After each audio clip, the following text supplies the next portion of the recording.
Captain Jessica Hayes stood motionless before the Galactic Council's quantum display, her reflection ghosting across the crystalline surface as classified files materialized in the air around her. The council chamber's vaulted ceiling stretched far above, its ancient architecture a testament to civilizations long past. Her boots made no sound on the polished floor. Sound dampeners were standard issue for meetings of this classification level. "The translations are certain?" she asked, her voice steady despite the implications of what she was reading. The genetic markers displayed in the holographic readout didn't match any known species in the galaxy's vast database. High Counselor Vexthor's multiple eyes blinked in sequence, a sign of grave concern among the Centaurians. "Our best quantum linguistic AIs have verified the data 17 times. The precursor warnings are genuine." The files continued their silent dance around her. Each document contained fragments of a message left behind by the precursors, the mysterious species that had vanished at the height of their civilization's golden age. Their disappearance had puzzled synorchaeologists for millennia. And the timing. Jessica's fingers traced the edge of a particularly troubling report. The long-range sensors at the galaxy's edge had detected something approaching, something that defied their most advanced scanning technology. 8 standard months before they breached the outer rim, replied Admiral Chenveri, his crystalline form shimmering with anxiety patterns. "Every simulation we've run ends the same way. Our weapons, our shields, our most advanced defensive systems." He didn't need to finish. The projections floating nearby told the story clearly enough. "So we find this weapon," Jessica said, pulling up the most frequent word from the precursor texts. "We find human." The sovereign intelligence chose that moment to materialize in the chamber, its quantum consciousness taking the form of a shifting constellation of light. When it spoke, its words resonated directly in their minds. "Captain Hayes, you will lead the search. Your expertise in precursor archaeology, combined with your track record of handling sensitive discoveries, makes you the optimal choice. We're assigning you the stellar venture and a hand-picked crew." Jessica studied the crew manifest as it appeared before her. Dr. Marcus Rodriguez, the quantum physicist whose theories on parallel development had revolutionized their understanding of technological evolution.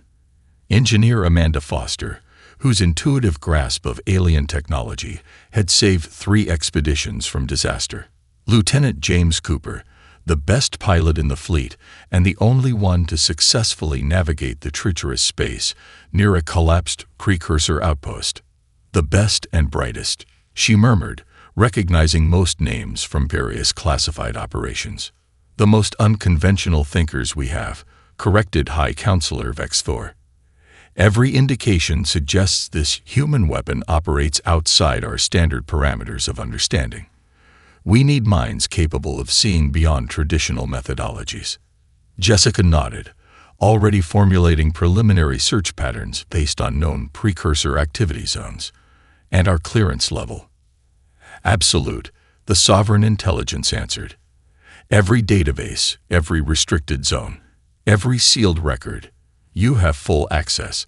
The Council is suspending all standard protocols for this mission." The implications of that statement hung heavy in the chamber. The Galactic Council had never granted unlimited access to anyone in its 100,000-year history. "One final thing, Captain," Admiral Chenveri added, his crystalline surface darkening with concern. "The temporal artifacts we've recovered suggest the precursors knew this threat would come. They prepared for it specifically. This human weapon wasn't just another defense system. It was their answer to something they feared enough to abandon their empire." Jessica felt a chill run through her as the full weight of the mission settled onto her shoulders. The precursors had been practically gods, capable of engineering stars and folding space. What could have frightened them enough to make them disappear? And what kind of weapon had they created in response? She straightened her uniform, a gesture unchanged by countless centuries of military tradition. "We'll find it," she promised, her voice carrying the quiet confidence that had become her trademark. "Whatever this human weapon is, wherever it's hidden, we'll find it." The Sovereign Intelligence's form sparkled with what might have been approval. "Time is critical, Captain. Your ship is ready. Find the weapon before our time runs out." As Jessica turned to leave the council chamber, she couldn't shake the feeling that she was missing something obvious. The precursors had never been known for direct solutions. Their technology, their methods, their very way of thinking operated on levels that still confused the brightest minds in the galaxy. What kind of weapon would such beings create? And why give it such a simple name? Dr. Marcus Rodriguez pressed his hand against the cold surface of the precursor outpost's wall, feeling the subtle vibrations that had puzzled the science team for the past 3 days. The stellar venture hung in space beyond the reinforced windows, its sleek form barely visible against the backdrop of swirling nebula gases. "There's a pattern here," he muttered, more to himself than to engineer Amanda Foster, who was calibrating her quantum resonance scanner nearby. "It's like the wall is breathing." Breathing. Amanda looked up from her work, her dark hair floating slightly in the low gravity. These outposts have been abandoned for over 50,000 years. Nothing should be functioning, let alone breathing. Marcus gestured to his holographic display where complex waveforms danced in the air. "Look at these readings. The energy signature doesn't match any known precursor technology. It's almost organic in nature." Captain Hayes's voice crackled over their comm systems. "Define organic, Doctor." "That's just it," Marcus replied, excitement creeping into his voice. "These patterns, they're evolving. Every time we take a reading, the sequence has shifted slightly. It's like watching DNA rewrite itself in real time." Lieutenant James Cooper's voice joined the conversation from his position in the outpost's central chamber. "Captain, you need to see this. We found another one of those maintenance logs, but this one's different." Jessica made her way through the curved corridors of the outpost, her footsteps echoing in the ancient halls. The architecture was classic precursor, all flowing lines and seamless transitions, but something felt off. Small details caught her trained eye. Tool marks that didn't match precursor manufacturing methods, patches of wall that showed signs of repair using techniques she'd never encountered before. She found James standing before a holographic terminal, its surface flickering with strings of unknown symbols. "Look at the dating on this log," he said, pointing to a sequence of numbers. "According to this, someone was here performing maintenance less than 5,000 years ago, long after the precursors vanished." "That's impossible," Amanda said, joining them with her scanner. "These outposts were sealed. We had to use quantum drills just to get inside." And yet, Marcus waved his sensor over the terminal. "These modifications are real. Someone's been here. Someone who understood precursor technology well enough to maintain it, but chose to do so using different methods entirely." Jessica studied the symbols scrolling across the terminal. "Can we decode any of it?"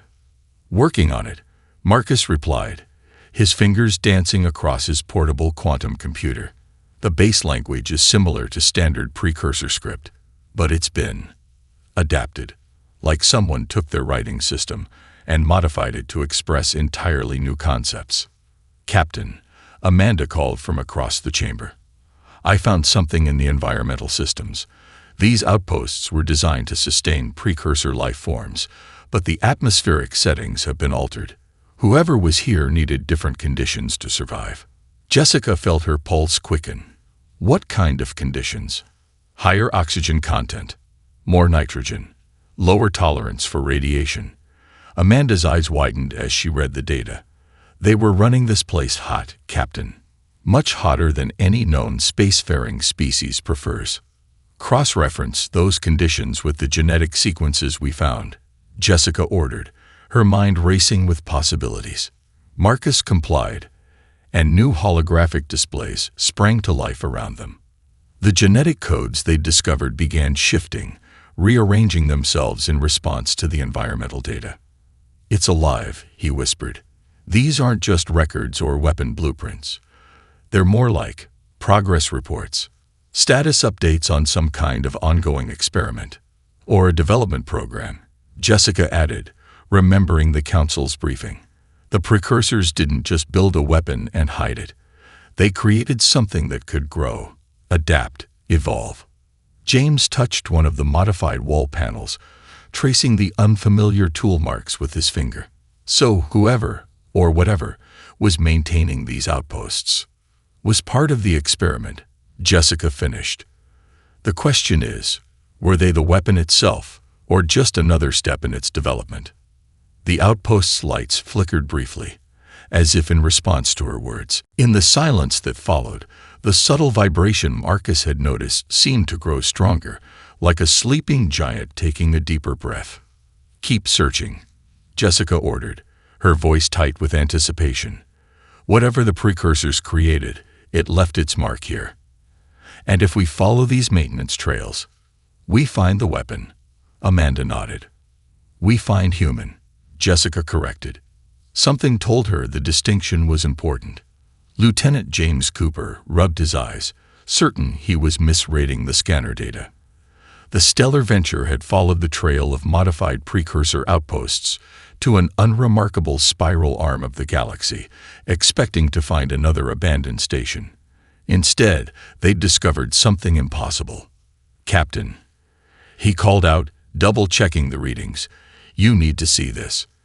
Jessica Hayes arrived on the bridge moments later, followed by Dr. Rodriguez and Engineer Foster.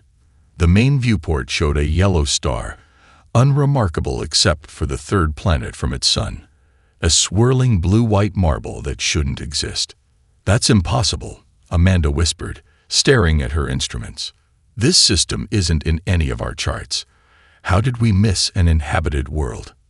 "We didn't miss it," Marcus replied, his fingers dancing across the quantum computer. "According to these readings, the star's light is being redirected, bent around specific vectors. If you weren't approaching from exactly the right angle, following the precursor navigation markers, you'd never see it," Jessica finished. The precursors hid an entire solar system. The planet grew larger on their display. Artificial satellites cluttered its orbit, and the night side sparkled with the lights of vast cities. But what caught their attention were the ships, thousands of them, moving in patterns that defied conventional space traffic protocols. Their technology. Amanda leaned closer to her readouts. "It's all wrong. They're using chemical rockets alongside what looks like primitive fusion drives. Their satellites are running on solar power, but they're also manipulating quantum fields in ways we barely understand." "They're skipping steps," Marcus added, excitement creeping into his voice. "Look at their development pattern. They haven't followed any known technological progression. They're just solving problems, using whatever works, whether it's advanced or primitive." A signal cut through their discussion. A transmission from the planet's surface. Jessica nodded to James, who activated the translator matrices. The voice that came through was clear, using a modified version of the same code they'd found in the precursor outposts. "Unidentified vessel. This is Earth Control. Please identify yourself." Jessica took a deep breath. "This is Captain Jessica Hayes of the Galactic Council vessel Stellar Venture. We come in peace, seeking information about the precursors." There was a pause, longer than light speed lag could explain. When the voice returned, it carried a note of careful tension. "Captain Hayes, we've been expecting someone like you. Though, honestly, we thought we had more time." The bridge crew exchanged glances. Marcus mouthed the words. They knew. "I don't understand," Jessica replied. "You've been expecting us. We found the messages," the voice explained. "In every outpost we discovered, in every piece of precursor technology we restored. They left warnings about what was coming, about why they created us." The word hit Jessica like a physical blow. Created? A new image appeared on their screen. A human face, belonging to a man with graying hair and tired eyes. "I'm Dr. Samuel Reynolds, Earth's Director of Xenoarchaeology. Captain, what you're looking for, what the precursors called human, it's not a weapon. It's us. We're what they made." The bridge fell silent as the implications sank in. Jessica studied the human's face, noting features that matched genetic markers they'd found in the outposts. "But you're so primitive." Samuel smiled. "By your standards, probably. We're young, especially compared to the council races, but that's what they designed us to be. A species that would grow quickly, adapt to anything, and most importantly, think differently than anyone else in the galaxy." Amanda's scanner beeped, drawing their attention to a small vessel approaching the stellar venture. Its design was unlike anything they'd seen.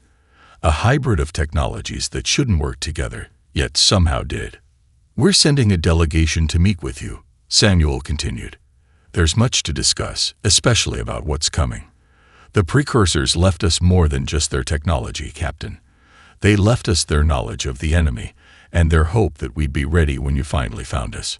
Jessica watched the approaching ship, remembering the Council's desperation, the fear in their voices when they spoke of the approaching threat. "Are you?" she asked. "Ready?" Samuel's expression turned grave.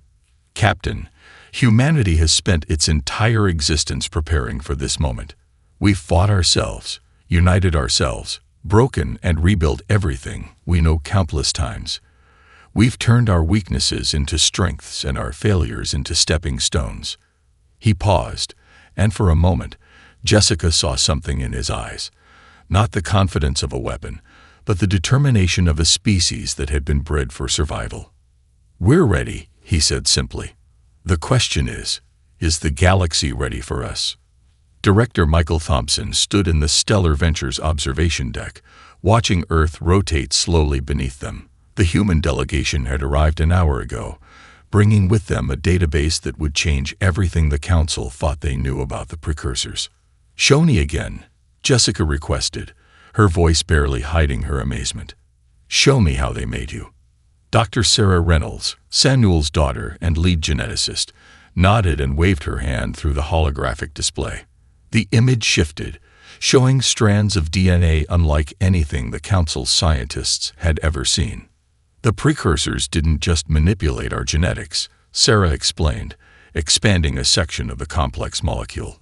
"They created an entirely new form of DNA, one that could rewrite itself in response to environmental pressures, that could adapt within a single generation instead of thousands." Marcus leaned forward, his scientific curiosity overwhelming his usual reserve. "But the energy cost, the computational power needed to predict all possible evolutionary paths." "They didn't," Michael interrupted, turning from the window. "That was their breakthrough. They didn't try to predict or control our evolution. They made it impossible to predict. Every human birth has the potential for completely unexpected genetic variations. We're not just changing. We're changing in ways that no algorithm can anticipate." Amanda Foster, who had been quietly analyzing the human delegation's personal technology, looked up. "That's why your technology doesn't make sense to us. You're not following a logical progression. You're making it up as we go along." Sarah finished with a smile. "Humans have this habit of finding connections where none should exist. We look at problems sideways. We try things that shouldn't work. And sometimes they do anyway." Jessica walked to one of the screens displaying data from the precursor outposts. The maintenance logs. Those were from failed colonies. Michael nodded grimly. "Not all of us survived. The precursors seeded hundreds of human colonies across the galaxy, each isolated from the others. Different environments, different challenges. Earth was just one of many experiments. We were the ones who thrived." "But why?" Lieutenant Cooper asked from his position near the door. "Why create a species you can't control? That doesn't follow predictable patterns." Sarah's expression turned serious. "Because the enemy does follow patterns. The threat approaching the galaxy now, it evolves through predictable algorithms. It adapts, but always in ways that can be calculated. The precursors realized that their own logical, orderly approach to problem-solving was a weakness.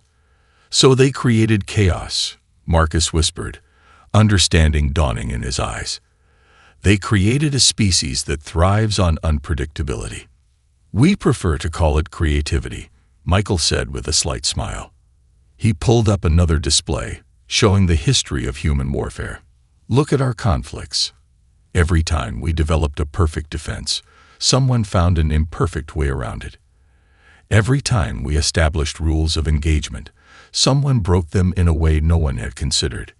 Most species see that as a flaw," Sarah added, "but it's our greatest strength. We don't just think outside the box. We question why there's a box in the first place." Jessica studied the human artifacts they'd brought aboard. Simple things like books, toys, and games. Each one seemed to tell a story of imagination, of seeing the world not as it was, but as it could be. The weapon was never about destruction, she realized aloud. It was about creation, about finding solutions that no rational species would ever consider. Michael nodded. The precursors understood something fundamental about the universe. In a cosmos governed by laws and logic, the only true advantage is the ability to break patterns, to do the unexpected. "And now," James asked, voicing the question they all held, "how do we use this weapon against what's coming?" Sarah and Michael exchanged glances. "You don't use us," Sarah said firmly. "You let us help. There's a difference. We've spent our entire history preparing for this," Michael added, turning back to the view of Earth.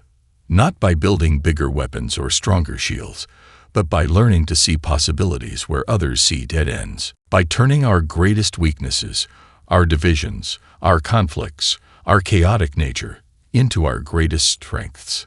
Jessica looked at Earth again, seeing it with new eyes. Not a hidden world, but a crucible where the precursors' last, greatest experiment had finally reached fruition. A world where impossibility was just another problem to solve, and where chaos itself had become an art form. "The Council needs to know," she said quietly. "Everything." Senior analyst Emily Richardson leaned forward in her chair, watching the simulation play out for the 12th time. Behind the observation window, a group of human engineers tackled a problem that had stumped the Council's best minds for decades: how to stabilize a quantum singularity without using containment fields. "Watch this part," she whispered to Captain Hayes, who stood beside her. The humans had split into teams, each approaching the problem differently. Some worked with advanced computers, others with simple physical models made from whatever they could find. One group was even using something they called interpretive dance to model particle interactions. "They're not even speaking the same scientific language," Marcus observed, making notes on his quantum pad. "Each team is using different terminologies, different methodologies, different everything," Amanda finished, shaking her head in wonder. "By all logic, this should be completely inefficient."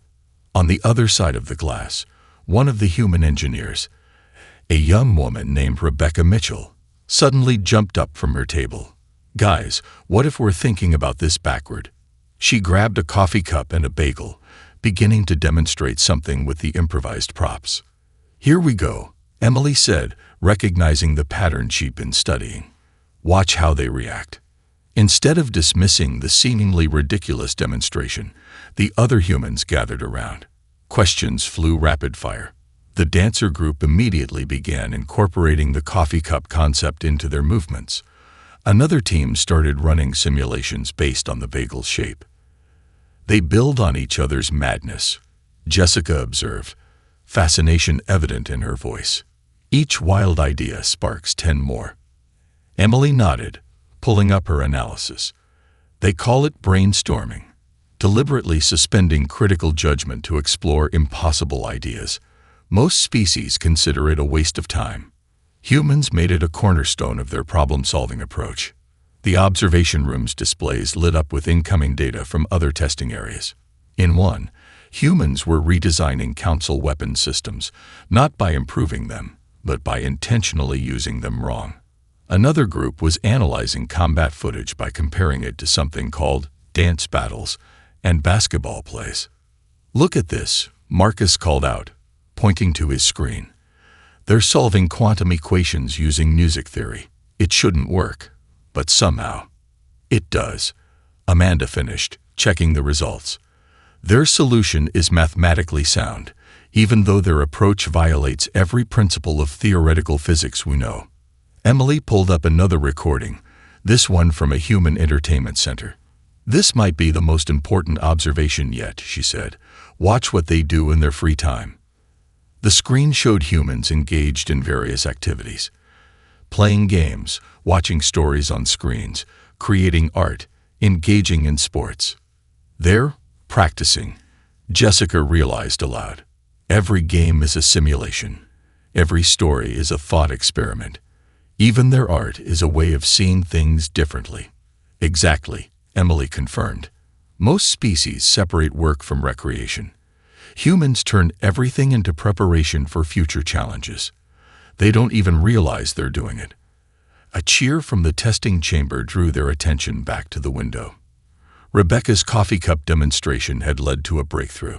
The humans had found a way to stabilize the singularity using principles derived from coffee creamer swirling in liquid.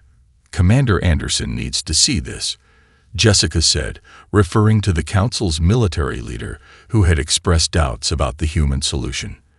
"They're not just solving the problems. They're changing the nature of the problems themselves." Emily nodded, already composing her report. "The precursors didn't just create a new species," she said. "They created a new way of existing. Humans don't just adapt to their environment. They adapt their environment to themselves. They don't just learn. They change the rules of learning." Through the window, the humans had already moved on to their next challenge, their enthusiasm undiminished. Someone had brought in a child's toy, something called Silly Putty, and was using it to demonstrate a new theory about space-time manipulation. "The greatest weapons," Jessica mused, watching them work, "are the ones that don't look like weapons at all." Emily smiled, adding one final note to her analysis. "Perhaps that's why the precursors named them human instead of something more obvious. They're not a weapon you point at a target. They're a solution you set free and watch evolve." In the testing chamber, another cheer erupted. Someone had just proposed using cat videos to model complex quantum states. Admiral David Wilson stood at the command center of Earth's primary defense station, watching as the holographic display showed the Council's outer defense fleet disintegrating. The enemy had breached the Perseus Arms containment zone in less than 6 hours, something the Council's strategists had predicted would take weeks. "They're adaptive shields," Jessica said, her voice tight with concern. "They're not just blocking our weapons, they're learning from them." "Learning and evolving," Michael Thompson added, his fingers dancing across the quantum interface. "Each attack makes them stronger. The Council's systematic approach is actually teaching them how to be better defenders." The command center buzzed with activity. Council observers watched in fascination as humans worked at stations that seemed cobbled together from mismatched technologies. Old-style radar screens sat next to quantum processors. Some operators used advanced holographic interfaces, while others scribbled calculations on paper. "Admiral," a young lieutenant called out, "I think I found something. Been watching old cartoon shows with my kid, and there's this episode where the hero wins by making his attacks worse instead of better." Instead of dismissing the reference to children's entertainment, David leaned in. "Explain." The lieutenant pulled up the cartoon clip alongside the battle footage. "See, if their shields adapt to perfect attacks, what happens if we make our attacks intentionally flawed?" Dr. Sarah Reynolds, who had been quietly analyzing the enemy's shield patterns, suddenly straightened. "Like a virus," she said. "Not a perfect one that triggers an immune response, but a messy one that tricks the body into overreacting." "The kaleidoscope," David whispered, remembering his granddaughter's toy. "The way it turned ordered light into beautiful chaos. They're not just adapting to our attacks. They're adapting to our patterns." The command center fell quiet as the implications sank in. Jessica looked around at the seemingly disorganized human approach to war. The mix of high and low tech, the references to entertainment, the willingness to try absurd ideas, and finally understood. "This is why the precursors made you the way they did," she said. "Not to fight the enemy, but to confuse them, Michael finished, to present them with something their adaptive algorithms can't process. David turned to address the command center. New strategy, people. I want our worst ideas. I want plans that barely work. I want attacks that look like mistakes but aren't. Show me what humanity does best. Be wonderfully, brilliantly wrong. The room erupted into activity. One team began reprogramming quantum torpedoes to follow erratic paths based on jazz improvisation patterns. Another group suggested using the enemy's shield adaptation against them by firing weapons designed to make their defenses over-evolve until they collapsed. We're receiving transmissions from the enemy fleet, an officer reported. They seem confused. Their attack patterns are becoming erratic. Because they can't predict us, Sarah said, studying the data. Their entire system is built on recognizing and countering patterns. But humans, we break patterns for fun, David finished. He turned to Jessica. Captain, I need you to get back to the council. Show them what we've learned. Tell them to stop trying to fight perfectly. Tell them to embrace chaos. Jessica nodded, understanding at last what the precursors had created. Not a species of superior warriors or technological geniuses, but something far more powerful, a species that turned unpredictability into an art form. Sir, another officer called out, the enemy's pulling back from Sector 7. Their shields, they're starting to malfunction. It's like they're trying to adapt to too many different things at once. David smiled, watching the enemy fleet's formations begin to break down. On one screen, a human attack squad was executing maneuvers based on basketball plays. On another, ships were moving in patterns derived from butterfly migration paths. Each approach was different, each tactic seemingly random but carefully crafted to create maximum confusion. The best weapon against a learning enemy, he said quietly, is a teacher who breaks all the rules. In the depths of space, the enemy fleet faced something they had never encountered in their millennia of conquest, a species that didn't just embrace chaos, but had turned it into their greatest strength. Commander Ashley Martinez stood before the combined Council of Worlds, her heart pounding but her voice steady. The massive chamber, designed to hold representatives from thousands of species, had never felt more crowded or more quiet. You're suggesting we do what? High Counselor Vex Thor's multiple eyes blinked in rapid succession, a sign of extreme distress among his kind. Share everything, Ashley repeated. All of our technology, all of our knowledge. Not just with Earth's military, but with every human. All 8 billion of them. Jessica Hayes stood beside her, supporting the unprecedented proposal. The enemy has already adapted to our conventional military responses, but they've shown weakness against human unpredictability. Now imagine that unpredictability multiplied by billions. The council chamber erupted in overlapping voices. The idea of sharing advanced technology with an entire population violated every security protocol in galactic history. Yet the tactical displays showing the enemy's advance left no room for conventional thinking. They're civilians, protested one council member. They have no military training, no understanding of strategic doctrine. Exactly, Michael Thompson interrupted, stepping forward. That's our advantage. Humans don't need to understand the right way to use your technology. They'll find new ways, impossible ways, ways that break every rule in your tactical manuals.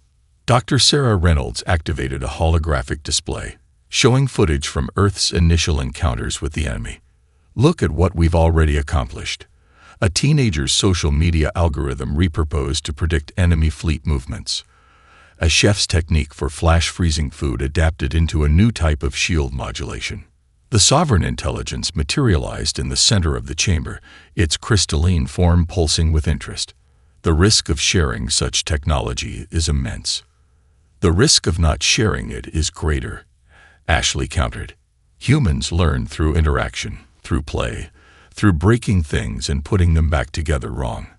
Give us your technology, and we'll use it in ways you never imagined possible. The chamber's displays shifted to show Earth, Cities glowed with activity, billions of minds already working on the problem in their own unique ways. Artists reimagining weapon systems, children's games inspiring new battle tactics, musicians translating enemy communication patterns into symphonies to detect hidden patterns. "We're not asking for permission to fight your war," Ashley continued. "We're asking for the tools to fight it our way. The precursors didn't create us to be soldiers. They created us to be innovators, to see possibilities where others see only rules and limitations." Jessica stepped forward, her voice carrying across the chamber. "I've seen what humans can do with primitive technology. Imagine what they'll do with quantum drives, with neural interfaces, with temporal manipulation devices. They won't just use these tools, they'll reimagine them." The council members watched as more battle footage played out. Human ships performing maneuvers based on dance choreography, confounding enemy targeting systems. Civilian communications networks reorganized using principles from ant colonies to create unhackable transmission systems. "The weapon was never meant to be aimed," Michael added softly. "It was meant to be unleashed." Sarah brought up new data streams showing human neural activity. "Our minds don't follow logical patterns. We dream, we imagine, we make intuitive leaps that defy explanation. The enemy can adapt to patterns, but how do they adapt to a species that turns imagination into reality?" Ashley watched the council members' reactions, seeing the moment when understanding began to dawn. "Every human approaches problems differently. Give us your technology, and you won't get one solution. You'll get billions. The enemy's greatest strength is their ability to adapt to patterns. Our greatest strength is that we don't have any." The sovereign intelligence's form sparkled with what might have been amusement. "You propose to turn an entire species into a weapon of mass creation." "No," Ashley corrected. "The precursors already did that. We're just asking you to remove the safety protocols and let us do what we were designed for: to innovate, to create, to find solutions that no rational species would ever consider."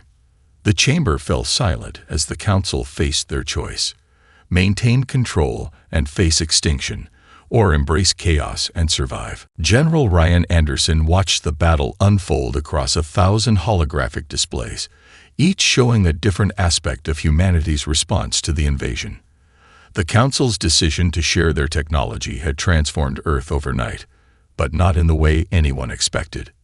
"Sir," Lieutenant Sarah Chen called out, "the Mumbai Division has converted their entire entertainment district into a quantum computational array.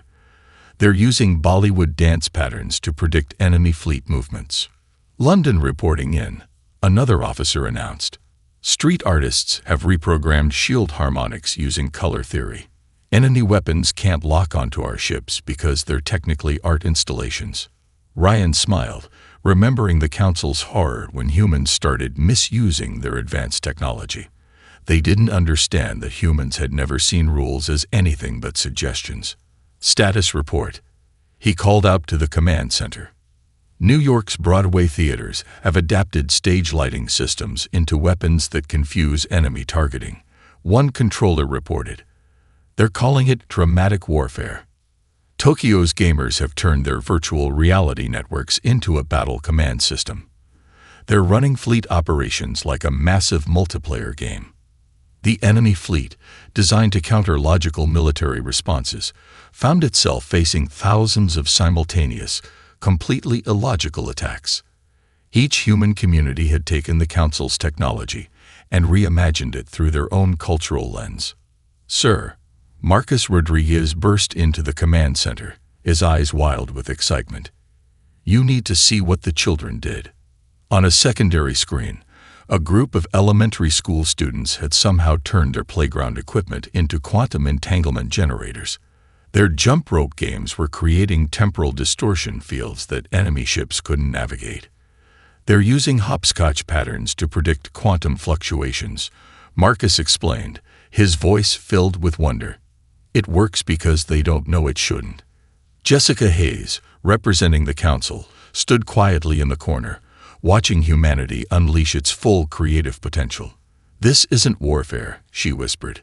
This is evolution in action. The main display showed the enemy's massive flagship attempting to adapt to the chaos. Its advanced shields flickered as they tried to counter attacks based on jazz improvisation, abstract expressionism, and competitive cooking shows all at once. They can't adapt, Michael Thompson observed, monitoring the enemy's response patterns. Their entire system is based on recognizing and countering patterns. But how do you counter an attack strategy based on a 5-year-old's crayon drawing? Across the planet, humans had transformed everything into unexpected weapons of war. Chefs used molecular gastronomy techniques to develop new forms of space combat. Professional sports teams coordinated fleet movements using plays from their playbooks. Marine biologists reprogrammed quantum torpedoes to move like curious dolphins. Barcelona's reporting success with their flamenco fusion drive. An officer called out, "They've synchronized their ship movements to guitar rhythms. The enemy predictive algorithms are completely confused." Australian surfers have developed a new shield configuration based on wave dynamics. Another added, "They're riding enemy energy weapons like they're catching breaks." Ryan watched as humanity's chaotic creativity overwhelmed the enemy's logical defenses. Every human culture, every hobby, every form of art and entertainment had become a new way of approaching combat. The enemy faced not one military force, but billions of individuals each fighting in their own unique way. "Sir," Sarah Chen interrupted his thoughts, "the enemy flagship, it's retreating. Their entire command structure seems to be having some kind of computational breakdown." On the main screen, the massive enemy vessel started moving erratically. Its attempts to analyze and counter billions of simultaneous, irrational approaches had overwhelmed its strategic systems. They were designed to fight armies, Jessica realized aloud. Not artists, not children, not billions of individuals all solving the same problem in different ways. "That's what the precursors understood," Michael added. "The ultimate weapon isn't perfect logic or overwhelming force. It's unlimited creative potential." As the enemy fleet began its retreat, falling back in complete disarray, Ryan thought about the precursors' true genius. They hadn't created a species of warriors or geniuses. They'd created a species that turned imagination into reality, that saw possibilities where others saw only rules. "Send word to all sectors," he ordered. "Keep innovating. Keep creating. Keep being brilliantly, wonderfully human." Across the planet, humanity continued to do what it did best, finding new ways to do the impossible, one crazy idea at a time.